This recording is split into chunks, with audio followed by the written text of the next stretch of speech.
Hello guys, welcome to my channel. இன்றைக்கி நம்ம இந்த வீடியோவில் என்ன பார்க்க போகிறோம் அப்படின்னா, ஸ்மால் லெட்டர் எஃப்பையும் கேபிட்டல் லெட்டர் எஃப்பையும் எப்படி அழகாக எழுதலாங்கிறது தான் பார்க்க போகிறோம். அதாவது நான் ஒவ்வொரு இதுலேயும் பேசிக் ஸ்ட்ரோக்ஸ் சொல்லித்தரேன். பேசிக் ஸ்ட்ரோக்ஸுங்கிறது ஒரு 5 to 6 தான் இருக்கும். அதாவது நம்ம அதாவது ஒரு வீடியோவிலே பேசிக் ஸ்ட்ரோக்ஸுங்கிறத படிச்சிடலாம். நான் ஏன் அகைன் அண்ட் அகைன் சொல்லித்தரேன் அப்படின்னா, அதை நீங்கள் மறந்துடக்கூடாது. அண்ட் ரிப்பீட் ட்ரை பண்ணும்போது உங்களோட கர்சிவ் ரைட்டிங் அழகாக இருக்கும்.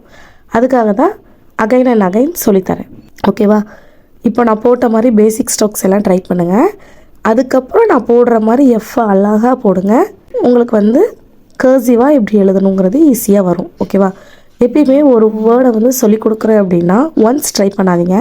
ரிப்பீட் ஒரு 10 times அழகாக வர வரைக்கும் ட்ரை பண்ணுங்கள். கண்டிப்பாக உங்களுக்கு அழகாக வந்துடும். ஓகேவா? எக்ஸாம்ஸில் இதனால் கூட உங்களுக்கு என்ன ஆகும்னா மார்க் வரும். ஓகேவா? அதுக்காக சொல்கிறேன்.